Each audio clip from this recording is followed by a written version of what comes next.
बैसरन घाटी में हुए बर्बर आतंकी हमले ने देश को झकझोर कर रख दिया है। इस दिल दहला देने वाली घटना में आतंकियों ने सैलानियों को निशाना बनाते हुए 26 निर्दोष लोगों की जान ले ली। यह हमला केवल एक आतंकी घटना नहीं बल्कि देश की सुरक्षा व्यवस्था पर एक बड़ा सवाल है। क्या सरकार अपनी जिम्मेदारी निभा रही है? सरकार की पहली और सबसे बड़ी जिम्मेदारी होती है नागरिकों की सुरक्षा सुनिश्चित करना, खासकर ऐसे संवेदनशील क्षेत्रों में जहां पहले भी आतंक की घटनाएं हो चुकी है। लेकिन सवाल उठता है कि जब बैसरन जैसी दुर्गम घाटी जहां वाहन नहीं जाते, वहां तक पहुंचने में पैदल या घोड़े का सहारा लेना पड़ता है, तो क्या सरकार को पहले से वहां पर कोई सुरक्षा इंतजाम नहीं करना चाहिए था? चश्मदीदों के अनुसार हमले के वक्त वहां कोई सुरक्षा बल मौजूद नहीं था, न ही किसी मोबाइल टावर की सुविधा थी जिससे समय पर मदद मिल सके। तो क्या सरकार ने इन पर्यटकों को आतंकियों के हवाले कर दिया था? सूत्रों के अनुसार आतंकियों ने पूरे इलाके का रैकी किया, सुरक्षा बलों की पहुंच और नेटवर्क कवरेज का आकलन किया और फिर प्लानिंग के तहत हमला किया। सवाल ये भी है कि अगर आतंकवादी इतनी योजना के साथ हमला कर सकते हैं तो खुफिया एजेंसियां क्या कर रही थी? सरकार ने हमले के बाद हाई अलर्ट जरूर घोषित कर दिया, लेकिन क्या ये हाई अलर्ट पहले नहीं होना चाहिए था?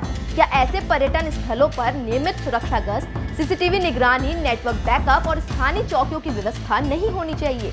केंद्र और राज्य सरकार दोनों की जिम्मेदारी बनती है कि पर्यटन स्थलों पर आने वाले हर व्यक्ति की सुरक्षा हो। जिस समय देश कश्मीर में शांति का संदेश देने में व्यस्त था, उस समय शांति की तलाश में आए लोग ही बलि चढ़ गए।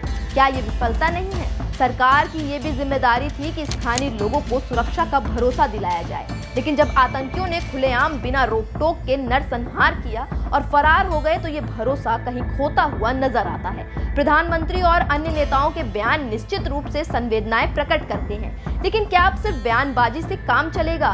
क्या सरकार अब भी समय पर सटीक खुफिया जानकारी, मजबूत सुरक्षा व्यवस्था और तकनीकी सहायता पर काम नहीं करेगी?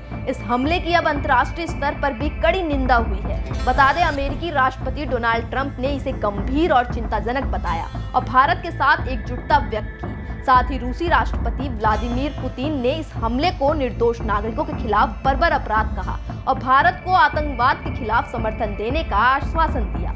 लेकिन अब तक इस हमले के बाद कुछ हुआ है तो वो है हर बार की तरह पीड़ितों के लिए सहानुभूति और मुआवजे की धनराशि तय होना। दरअसल इस हमले में जम्मू कश्मीर सरकार ने मारे गए पीड़ित परिवार को 10 लाख रुपए, गंभीर घायल पीड़ितों को 2 लाख और मामूली घायल को 1 लाख रुपए मुआवजा देने का ऐलान किया है। लेकिन क्या इस मुआवजे से एक पत्नी का पति वापस आ जाएगा जिसके हाथों से अभी तक शादी की मेहंदी तक नहीं निकली? क्या इस मुआवजे की राशि से किसी के पिता, किसी का बेटा या फिर किसी का कोई अन्य परिजन वापस आ पाएगा? या फिर क्या इस मुआवजे से देशवासियों के जहन में जो डर और आक्रोश बैठा है वो खत्म हो पाएगा?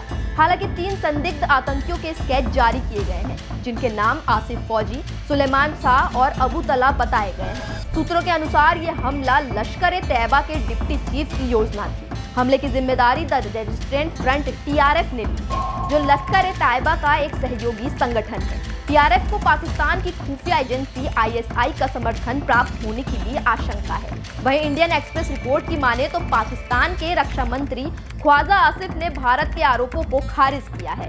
उन्होंने साफ कहा है कि पाकिस्तान का इस हमले से कोई लेना देना नहीं है और इसे भारत के अंदरूनी मामलों का परिणाम बताया। और कहीं ना कहीं ये बात सच भी हो सकती है, क्योंकि सूत्रों के हवाले से जो खबर आई है उसमें चश्मदीदों का कहना है कि जिस वक्त ये हमला हुआ उस वक्त आतंकवादियों ने प्रधानमंत्री मोदी का नाम लिया और कहा कि आप लोगों ने मोदी को सर पर चढ़ा रखा है, आपकी वजह से हमारा मजहब खतरे में है। ये कुछ शब्द थे जो आतंकवादी ने कहे और अगर ये सच है तो ये साफ साफ दर्शाता है कि 2 धर्मों के बीच जंग छिड़ चुकी है और इस जंग का मुख्य कारण है वो नेता जो धर्म के नाम पर खुद के फायदे के लिए लोगों को लड़वाते हैं और वोट बटोरते हैं। साथ ही ये हमला 2019 में अनुच्छेद 370 हटाने के बाद सरकार द्वारा कश्मीर में शांति और सामान्य स्थिति की दावों पर गंभीर सवाल उठाता है। विपक्षी दलों और नागरिक समाज ने सरकार से सुरक्षा उपायों की समीक्षा और आतंकवाद के खिलाफ प्रभावी रणनीति की मांग की है। आज देश पूछ रहा है,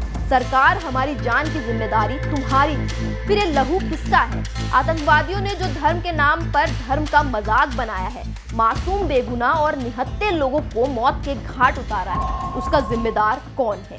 आपका पहलगाम आतंकी हमले पर क्या तर्क है? हमें कमेंट बॉक्स में जरूर बताएं और जुड़े रहें न्यूज़ 31 के साथ। धन्यवाद।